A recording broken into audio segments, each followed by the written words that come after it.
And good morning, everybody. Good morning. Thank you all for coming out.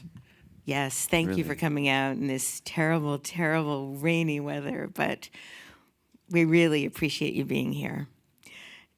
As Tina mentioned, and Tina, thank you for that wonderful introduction. Thank you, Irene, for that wonderful, wonderful elocution of the manifesto. That was so incredible. A hand for both of them, please. So, this month's theme for Creative Mornings is abundance. And Milton Glaser once said, if you perceive the universe as one of abundance, then it will be. If you think of the universe as one of scarcity, then it will be. And Milton goes on to say that he always thought that there was enough to go around. There are good enough ideas in the universe and enough nourishment. Dario, you've stated that if there's an abundance of something, that you share it. Mm-hmm. Have you always had this mentality around the notion of abundance? Have I? I'm not sure. I think sometimes I have this feeling that like whatever you have,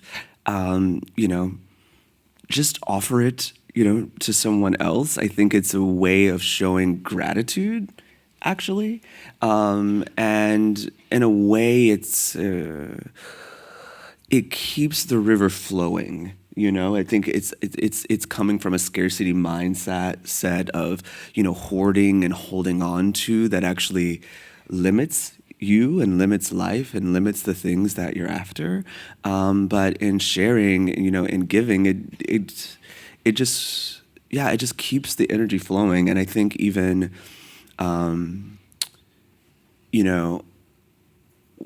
we were talking about the Institute of Black Imagination, and it all started with me inheriting 2,000 books from a famous artist, Jeffrey Holder. And, somewhere on the inside, I was like, oh my God, like I would love to just be lost in these books and hold on to these books, right? And pull from them and reference them.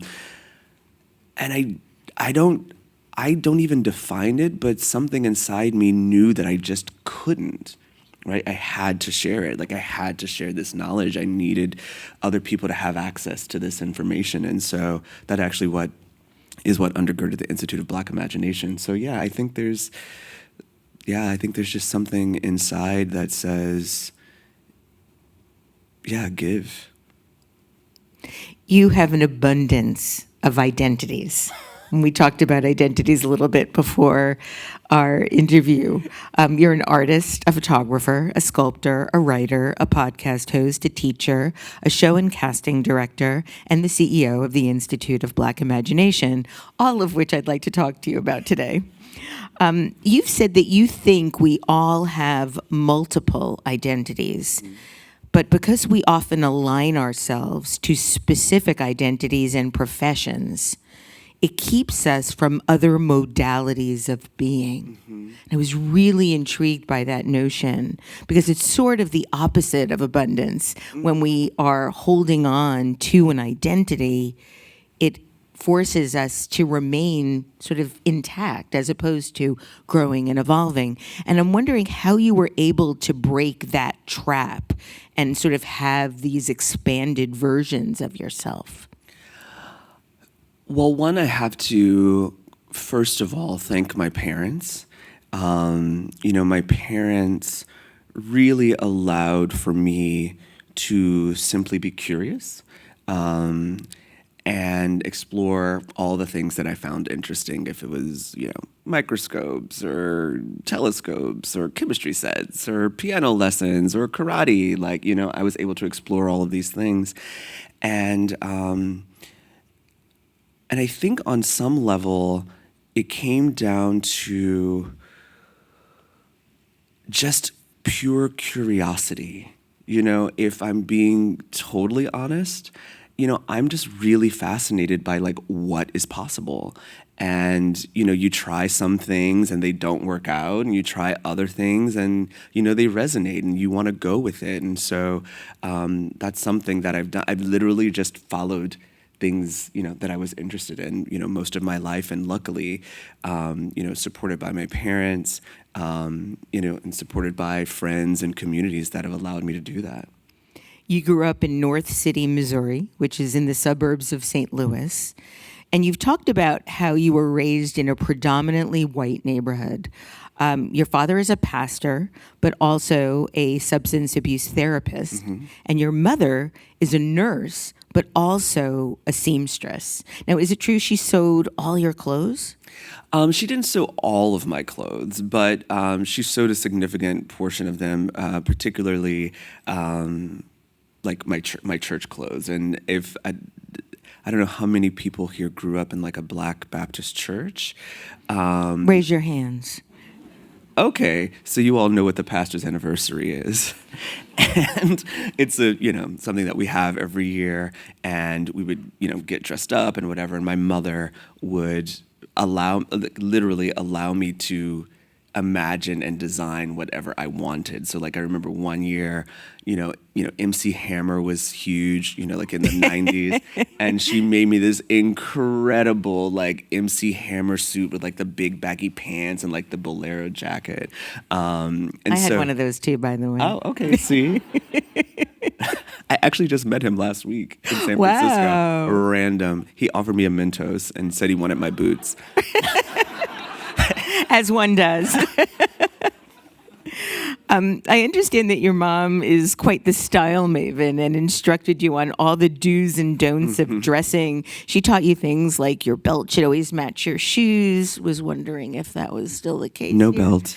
Do you still heed her sartorial instructions? Actually, she now heeds mine. She sends me photos from dressing rooms. She's like, oh, what shoes should I wear with this? Like bracelets, earrings. Yeah. So it's interesting. My mother and I have always had this style dialogue for most of my entire life. And even when she was sewing, that was like our connection. She would, I got it honest. I'm also a procrastinator. I'm trying to be better. How, with all of those multi-hyphenate titles, can you possibly think you're a procrastinator? I don't know. I'm always just like, well, actually, I'm actually much better. But my mother would be up until like 5 o'clock in the morning, like sewing my sister's cotillion dresses. And I would just be sitting there watching her. Like our basement, you can open the door and the stairs go down and it's open. And so I would just sit on the stairs and just like watch my mother sew until like 5 o'clock in the morning. Like it was just this thing we had. My mother was also a seamstress. She made all of my clothes growing up. We had no money, so that was the only way that I could get any kind of new clothes. I learned how to sew as well. I just want to let you know, bragging a little bit here, everyone. I won the Home Economics Award in high school because of my sewing ability. My red corduroy overalls were among the most popular of my constructions. Just letting you all know that. I had an applique butterfly embroidered on the front panel. She also taught me how to draw because she used to draw images of all the clothes that she made. Because she was a professional seamstress, she made clothes for other people. She would draw those outfits.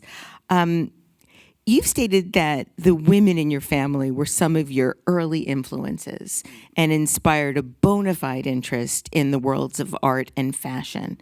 But you also come from a family of musicians and have said that you discovered your voice as a tool of expression at a very young age. And I'm wondering if you could talk about what that means and how you were able to do that. How was I able to do that? It's it's interesting. It really started in elementary school. Growing up in a creative family, and yes, my grandmother, my paternal grandmother, I really consider like the font of all creativity. She was also a singer, played piano, a writer, a ceramicist, and all of her children, including my father, have tons of these gifts, and they talk about them and things like that. But in elementary school, it really came from me being bored in church while my father was preaching, and I would just read the hymnals, and I was memorizing hymns while my father preached because I was not paying attention. And We won't tell anyone. And then in fourth grade or even third grade, I was in elementary school, and we were in music class, and it was Black History Month, so we're going to sing a spiritual for Black History Month, and it was Wade in the Water. And when it came time to, like the verse came or whatever, I just started singing it because I knew it. And my teacher was like, "Oh my God, like, your voice." And I was like, "What?" And she was like, "You need to sing the solo for the program or whatever." And, that was when I first began that this was something maybe that other people didn't have or whatever, because everyone in my family sings. It was never anything that felt quite special. And, over time, finding that, and maybe this is something that we all have, right, is not understanding like the power of our voice, or not understanding that we have a unique perspective on the world that people want to hear. And so I discovered that in various ways. And if you think about all of the, identities, it's really me saying the same thing in different languages. Each medium allows for a certain type of communication, and I think that is where that really comes from, and really finding later that writing was an incredible way to also not only find one's voice, but to also really kind of weave together seemingly disparate ideas, and then share them with somebody else so they can follow along with your thought process. By the time you were 10 years old, you were already studying the piano. You also studied classical voice, acting, and dance beginning in your teens. You began performing professionally by the time you were 15. What kinds of productions were you a part of? So my first professional show was a chorus line. What part did you play? I was in the ensemble because I was 15, but it was at a professional theater. So in St. Louis, we have a theater called the Muni, and it's America's largest and oldest outdoor theater, and it seats around 14,000. And yeah, I went to audition, and I made a friend there at the audition who taught me how to do a double pirouette. I'd never even heard of that before, and Can you still do it? I can still do it. Ooh, the gauntlet is down. I can do a triple. No, I'm kidding. I mean, I can. And then other things like, Missouri Honors Choir, like all of those things that, one does as an ambitious little, kid. It's early. At that point, what did you want to do professionally? Did you want to be a performer? I don't think I really knew. I enjoyed it.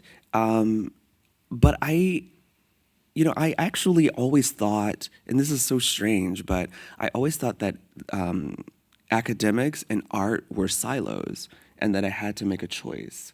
And so I was always kind of straddling this line. But, as far as what I wanted to be, I actually thought I was going to be a psychiatrist. Yeah, I was you went going to be a school counselor. for psychology. Yeah. You got your college degree in psychology and mass media at Rockhurst University in Kansas City.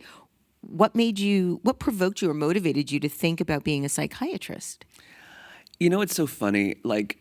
My father's a therapist, and as much as I did not think that I was my father, I'm totally my father. Yeah. And, ya. I think, you're surrounded by these things when you grow up, what your parents do, and they really influence you. And both of my parents really were in professions of service. And I really loved psychology because I just loved the human mind, but I also loved like pissing people off because, and this is something I used to do to my elementary school teachers all the time, and I'm sure they were just over it. But if I didn't see you snap, like I didn't trust you.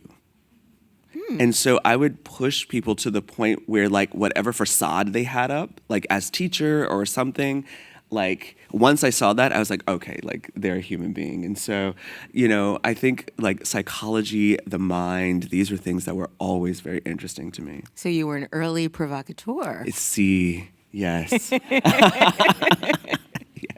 I read that when you got to college, you started questioning everything you'd ever been told about yourself. This included your own sexuality, what it meant to believe in God, and even music and art. What type of epiphanies did you have about who you were? It was, so I went to this small Jesuit school called Rockhurst University. There were a couple of things. One, I remember we were in maybe art history class or something like this, and we were learning about the Hagia Sophia in Istanbul. And I'm sitting there hearing about this amazing, what we would call a cathedral with, the largest man-made dome. And I'm like, why am I just learning about this? I was like, I was a good student and I'm curious, and why am I just learning about this in college? And I'm like, and this is a very specific school, right? Like, I'm like, if I was maybe at a different school or maybe even like a state school, we may not even be studying this. And so it opened up that there was this entire other, I started to see the limits of my education, which I thought was vast.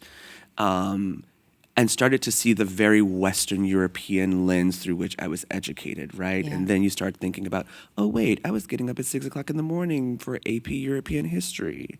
And we didn't talk about, the Eastern world. We didn't talk about these things. So I'm like, and I think it was really upset. Like, how could this have been kept from me? Like, what are you talking about?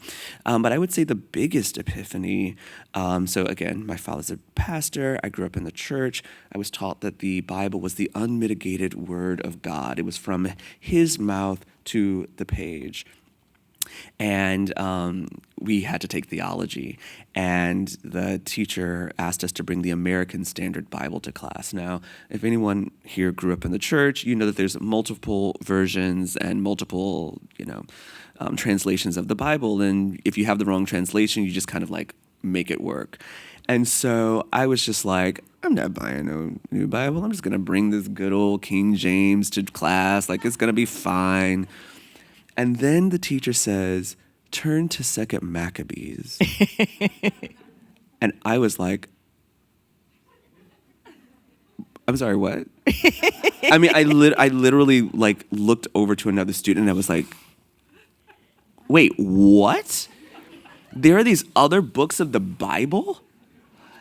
And nobody told me, right? The Apocrypha, First and Second Maccabees, the Book of Wisdom, the Book of Light, and then we're learning about, Martin Luther and them taking, anyway, I won't get into the construction of the Bible. Please do. I mean, we don't have a lot of time, the Septuagint, but for me, it all came crumbling down. It all came crumbling down. Because that was the one thing, right, that culturally was the through line of my entire life, of my community, of my identity. And all of a sudden, the ineffable had a chink in it. And like any information that we learn, we're walking through the life, we're walking through life with certain paradigms in place, kind of like a room. And when something new is introduced, either you rearrange everything to make space for it, or you reject it so that everything stays the same. And the easy thing to do is just to reject the new and let everything stay the same. But that was an undeniable thing, right? And so to let that in, everything had to change and everything came into question. And then I saw the hand of man in what I thought was the hand of God. And not only that, I remember talking to my father excitedly about these books that I had discovered. And I was like, Dad, like, oh my God, like I was reading like the Book of Wisdom, like it's amazing, like you'll be able to like find some really great sermons out of these scriptures, like this is amazing. And he was like, oh no, those are the forbidden books. How did you manage through that type of conversation? Well, I also started to see that religion and those who were like leaders and upholding it also weren't interested in the truth. They were interested in maintaining, right? And I was just like, but if you are who you say you are and you're about like this life, like if you got new information about something that you're passionate about or you love, like wouldn't you want to know it? Wouldn't you want to share it? Wouldn't you want to enlighten other people? And there was just like wall of rejection to it, and I was just like, oh, okay, got it. So even this isn't as real as I thought it was. And so, yeah, so, you know, when the core of your kind of existence or faith is shattered like that at 19, everything is up for question at that point. How did that impact the type of work you were making? You know, it's so interesting. I never really made that connection. But I think that impacts everything that I'm making. You know, I don't take anything at surface level. I'm always interrogating systems. I'm always looking for what's not being said, and questioning everything. I think everything is worthy of being questioned. So, yeah, I mean, yeah, everything. After you graduated, you decided to move to New York City and allowed yourself 1 year to pursue professional performance. What kind of performer were you envisioning yourself at that point? So I was doing musical theater mostly, and I did some soap work. If you dig deep enough, you can find me on All My Children. But yeah, I literally decided to. The decision was to move to New York for 1 year, try out the acting thing. If I'm terrible, I'm going to go back to grad school for either cognitive neuroscience or psych assessment, which is designing psychological tests. Or if I'm good, maybe I'll stick with it. And so yeah, I just kept going and was able to travel the world, but it was mostly musical theater, singing and dancing.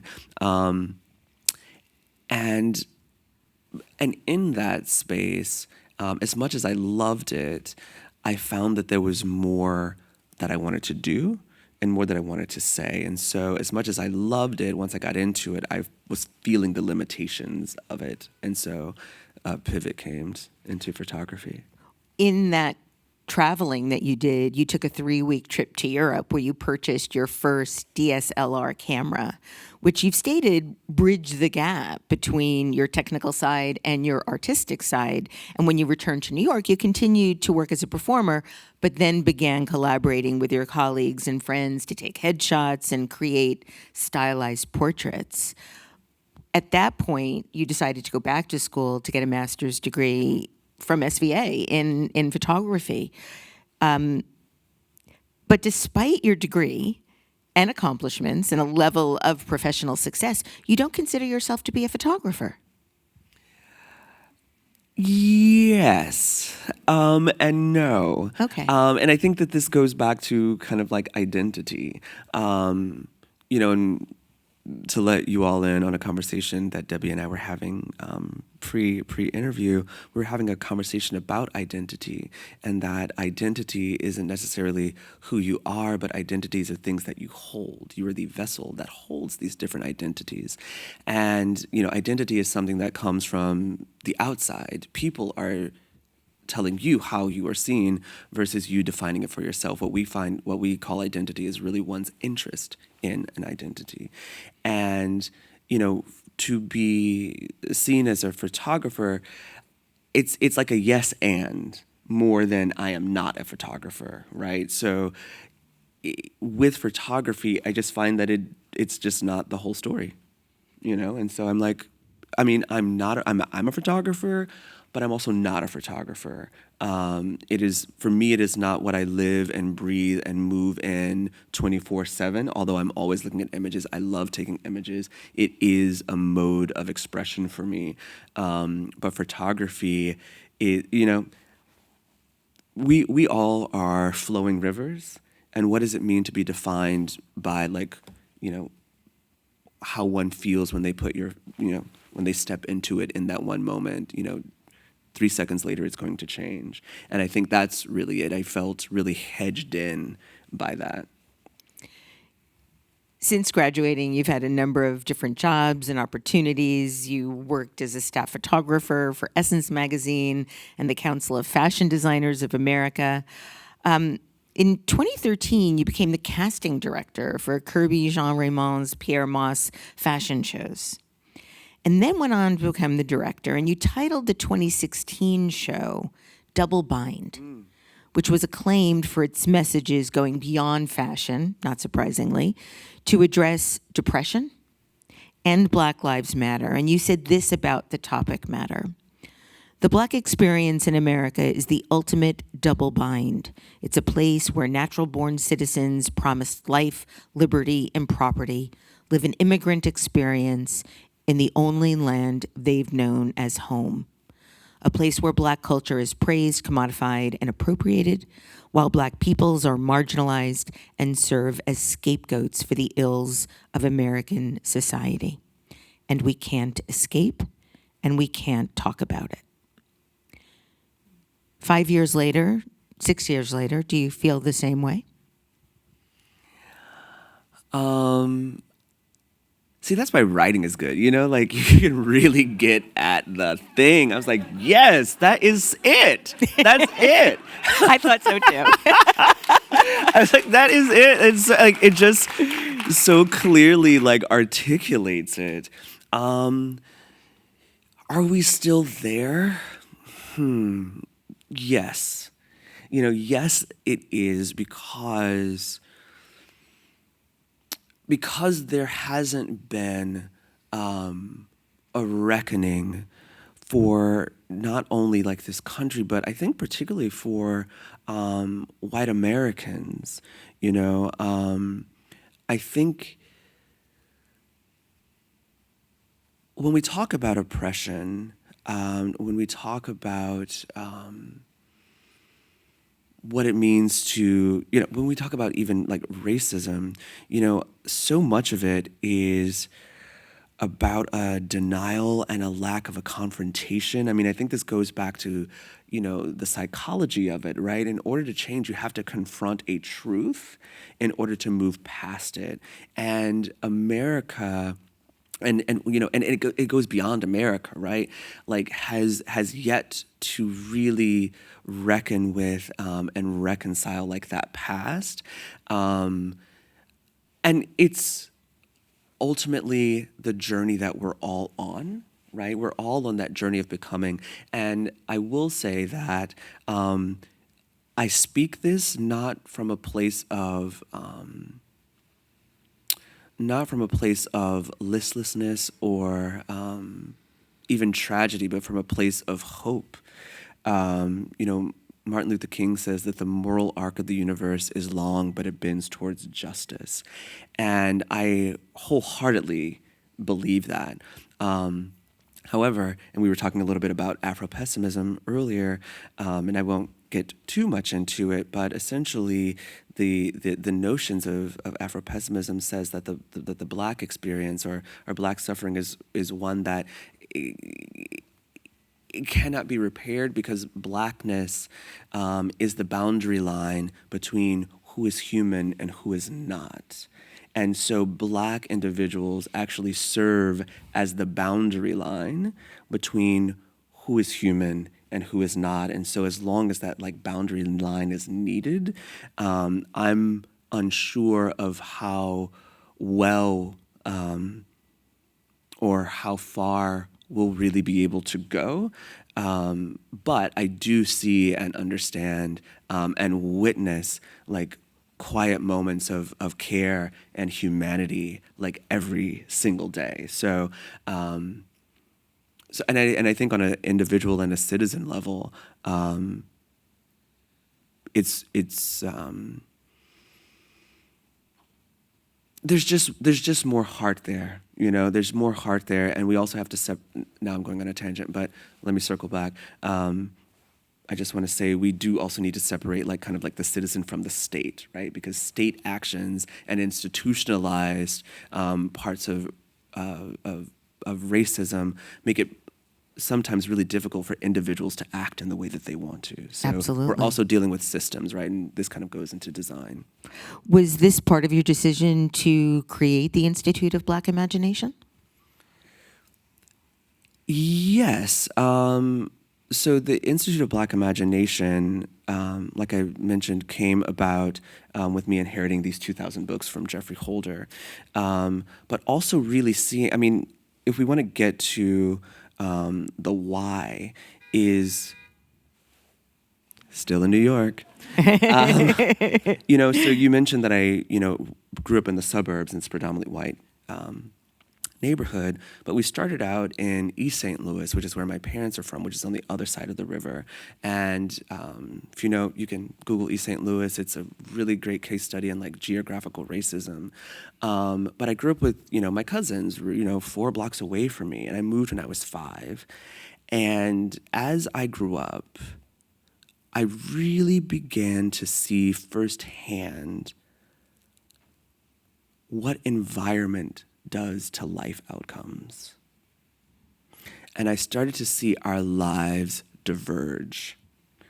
And, you know, I got to exist in this place of abundance and resources, and their lives took, you know, a very statistical route. And for me, this is really what undergirds the Institute of Black Imagination, because it was very clear to me that it was designed. It was designed. Where we grew up was not designed for us to thrive in. It was not designed for us to dream in. It wasn't designed for us to imagine in. And I also saw what was possible when one just had access to resources, to information, to tools. I'm a witness of it, right? I am a product of it.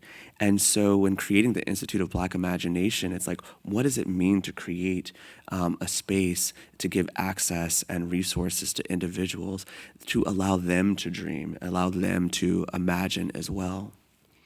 In 2020, via the Institute, you developed a podcast to incorporate Black and Brown voices around broader concepts of design. And in a recent episode with anti-disciplinary designer Adam Sally, you stated, "Design is a tool we use to bring our thoughts into space-time." Mm-hmm. One of the most beautiful lines of yours that I've read. And I'm wondering if you can talk a little bit more about what you mean by that. Sure. It's my favorite topic. I mean, I'll circle back and then I'll go forward.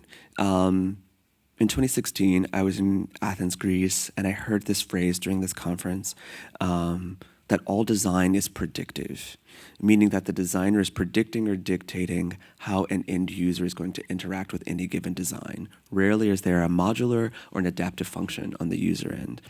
And it was like a throwaway line, but it completely changed my life. Like I literally walked out and looked at the world and realized that this was all designed. And it was in looking back at your childhood and the sort of divergence between you and your cousins, it's. But literally, yeah. I mean, and it sounds so basic, and we know it. But like everything you're looking at right now was once an idea in somebody's head.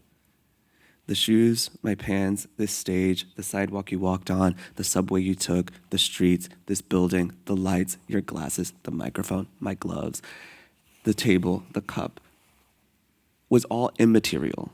I mean, there's a lot of creative people here, right? And so you know what it means to bring an idea and translate it into space and time. And so for me, I was like, oh, that is what design is. It's the series of mechanisms or processes to bring thought into materiality. And then, I asked the question, I was like, oh, well, if this is all designed, then who designed it? And that's also a pretty easy answer. And then we realize that we're actually living in embodied ideals. We are surrounded by thought, literally, solid thought. We are moving in thought at all times. And so then what does it mean to then open up that lane for other individuals to dream and imagine? And what I also love about that concept is that it makes the world feel really light because it's just thought. It's just an idea. This building is just an idea that's no more valid than the idea that you have in your head right now. The monarchy is just an idea. You can literally just think of something else tomorrow. Right? Seriously, and so the world... It's incredibly powerful. The world doesn't feel so heavy. You're like, oh, you can just change your mind. That's what happened in COVID. Yeah. Everyone just had to change. And it was crazy how swift. You're like, oh, we could just make another choice. And for me, like that, I think is extremely powerful. But yeah, it's just a translation, of thought into space and time. Yeah. Dario, in 2020, you also made history, as Tina mentioned in her introduction, as the first Black photographer to shoot a cover for Vanity Fair in its 106-year history, which is just so heinous in so many ways. Nevertheless, you made history with your portrait of Oscar-winning actress Viola Davis. You didn't know you were the first Black photographer to shoot a cover for the magazine until you asked. Did that surprise you? It surprised me. I couldn't believe that in 106 years there was not one. Not one. It's interesting. Was I surprised? No. Did I even find it heinous? No. It's like, if you know American history, it's like, is this a surprise? Talk about predictive. For me, I'm just like, yeah. I mean, and I wasn't even upset. Like, it wasn't like, it's interesting that I meet so much outrage when people hear that. And I'm like, yeah. Like, why are we surprised is really the question, right? You know what I mean? Yeah, I do. And I also really took it as, this is a team of people, because it also wasn't reactive, right? So I'd been shooting for Vanity Fair for a year prior to. So it was, if there are any photographers in the room, it was almost a very traditional kind of photography progression. Working for a magazine, you start shooting front of book portraits, you start, doing other things, and you kind of work your way up to, hopefully a cover. So outside of the kind of historical and racialized context, it was pretty kind of straightforward in that regard. And also that they weren't choosing me in reaction to, right? Like, it was like, no, we've been working together for a year. And I think it also, it's early, so my mind is like all over the place, but, I think it's important for us to understand, I shouldn't say that, that sounds super condescending. I think that it's a truth for us that none of us created the world that we find ourselves in. We all inherited this. We inherited these systems, these ways of being, these thoughts, these social constructs.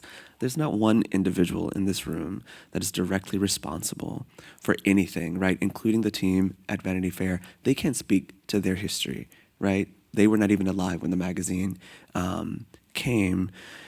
And one of my favorite questions of the 2 pages on my website, because I can't. But on the contact page, it has one of my new favorite questions is, what will you do now, knowing what you now know?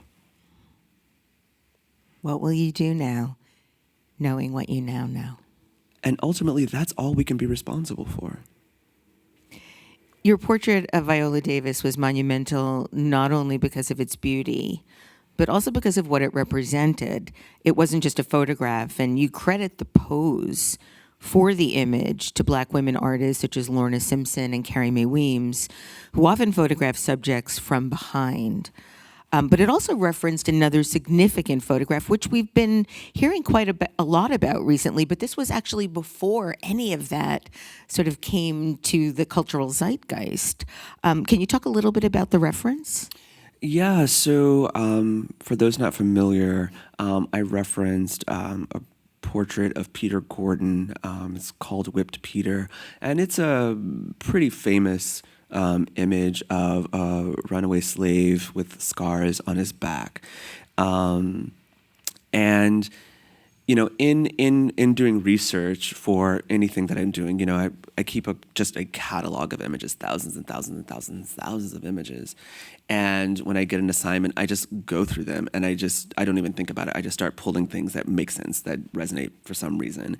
And that was one of them.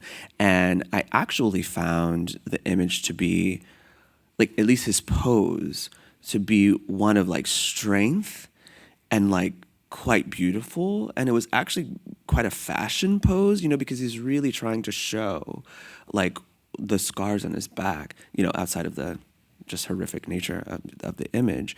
But I was also challenged. And I actually don't think I've ever spoken about this, but Samira Nasir, who's now the editor-in-chief of Harper's Bazaar, was still the fashion director at the time of Vanity Fair. She was making her transition at the time. And I was showing my reference images and my mood boards, and she's like, I just want to challenge you to also think about women and how women want to be, represented, a modern woman, in this world. And so, we all walk through life with certain privileges, right? And I get to walk through life as a cis male presenting individual. I am not, a woman, nor have I lived that life. And so that, for me, was one of checking my own privilege, but then 2, realizing like, oh, actually, I need to go to see how Black women represent themselves, how they want to be seen. And so that's when I really went back in and started looking at the work of Lorna Simpson. I mean, familiar with, but like researching again the work of Lorna Simpson, Carrie Mae Weems. And I started to see this, Alma Thomas as well. I started to see this repetition of like the face away from the camera. And I thought that was really interesting. I was like, what? And it was crazy because when the cover came out, so many people were also comparing it to the Simone Biles cover that Annie Leibovitz did for Vogue a couple of weeks prior to, and they were lambasting it. And I did not think that was going to be the reaction. I was like, here's another image of a Black woman with her back to the camera. Yeah. That's they weren't actually lambasting Dario's image, just to be clear. Oh, yeah, Annie Leibovitz's. Yeah. And so that's actually what I was thinking about. Well, You've said that your shoot with Viola was a love letter to Black women, but I actually think it's broader than that. I think it's a love letter to humanity. But part of the issue that arose with the comparison of the Simone Biles photo to your photo of Viola Davis was the issue that some white photographers have shooting non-white skin. And the notion that white people don't know how to adjust lighting for non-white subjects. And you've addressed this with a recent project that you were commissioned to do with Adobe. Can you talk a little bit about that? Yes. So Adobe reached out and asked me to design presets for Lightroom, specifically geared for people of color. And they had, deep skin tones, medium skin tones, and lighter skin tones.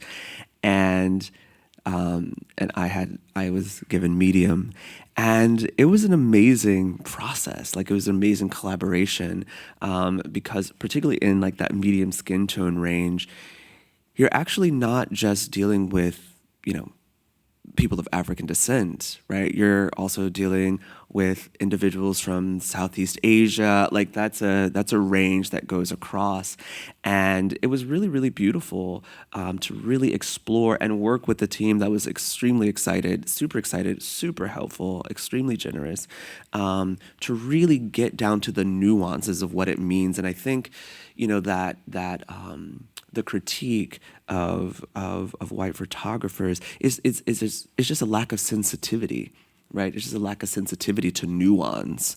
And I think even with Annie Leibovitz, who I actually admire her photography, and I think she's an incredible photographer.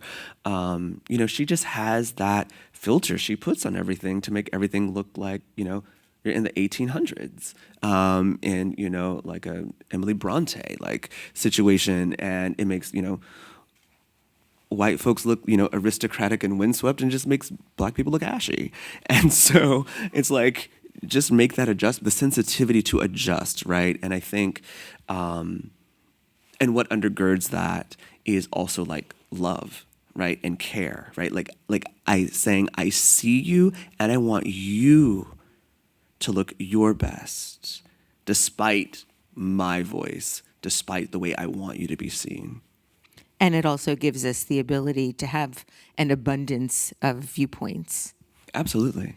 Dario, the last thing I want to talk with you about is your fellowship. The last? Yeah, Okay. Unfortunately. I wish we had another hour or more. You're wearing this hat that says Loeb on it, and you have a Loeb Art Lab Fellowship with Harvard University. How did this come to be, and what kind of work are you doing in the fellowship? So I am, yes, at Harvard doing a Loeb Fellowship right now. And to quickly explain about the Loeb Fellowship, it's a fellowship. They choose around 9 to 10 people from around the world, working in and around the built and natural environment. And, my work, in defining design, I think so universally and broadly, it allows for different entry points to talk about design. And so the fellowship allows you to take any class you want to at Harvard and MIT for And a you're year. taking like 8 classes? I went down to 6. Oh. And so I'm exploring design through all of these different lenses. So, taking classes in, urban design, also 3D printing and robotic with ceramics, additive manufacturing, taking Latin, because for me then language also becomes design, because language is also a tool that you're using in order to translate your thoughts and speak to your own reality. And like any design tool, it allows for and disallows for certain things. And so for me, wanting to get to at least one root, there's multiple, but like getting to the core understanding and the meaning of words for me was really important. And then also taking classes, at the Kennedy School, philosophy of technology, adaptive leadership, which is really looking at, philosophy of technology, looking at society and the state from a systematic level through the lens of like Marx and Heidegger and Hegel. But then also, leading from the inside out, which is about, we spoke earlier about identities. What are those lines of code that we've been taught about ourselves? What it means to be a woman, what it means to be a man, what it means to be black, what it means to be American. And seeing that we are all individually operating algorithms that are made up of these codes. And so for me, that's also design, right? What it means to be a woman is a design construct that was designed before you got here, but was not designed with you in mind. Right. And so what are the limbs, what are the legs, the feet that you're cutting off in order to fit within this pre-existing design construct, right? And I find that so many of our frustrations, I think, in life, in the world, internally, are about that friction between who we are, the core of our essence, versus this meeting of this pre-existing design construct. And I think that even goes back to why being defined as just a photographer is like, I have hands and legs, like you just want the trunk, What makes and it easier for other people to Yeah, sort yeah. of create the construct of who you are? and I'm not interested in like reducing myself for other people's level of understanding. Bravo, know? bravo. There's a really great word, procrustean. Do you know this word? No, I don't. Procrustean. It's actually that act of like needing to like literally sever your limbs in order to like fit into something. And the morphology of it is, there's a Greek myth of this guy Procrustes, and it's called a Procrustean bed, and it had a certain length and height, and he would tie you down to the bed, and if you didn't fit, he would just cut off the parts of your body until you fit onto the bed. And Sounds like an episode of Criminal Minds.